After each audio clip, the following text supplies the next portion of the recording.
Hi, this is Dirk from B&B Auto Sales. We're not going to go through much of what works on this truck because not a lot of the heater controls are laying over there. Doesn't have much for exhaust, but they're the oil pressure gauges. So just want to let you know it runs and drives.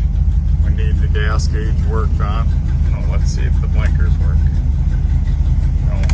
Need to turn signal switch. These are so easy to work on, all the electrical part, that it's not hardly a big deal at all.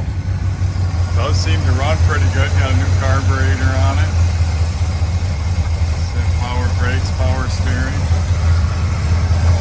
Actually got a Carter AFB on it, so, or no, yeah, it must be. Huh. So good, you don't see that very often. Headers, said hardly any exhaust, but does run and drive, so you can load it on a trailer, or we can get it loaded on a trailer if we got to ship it to you. But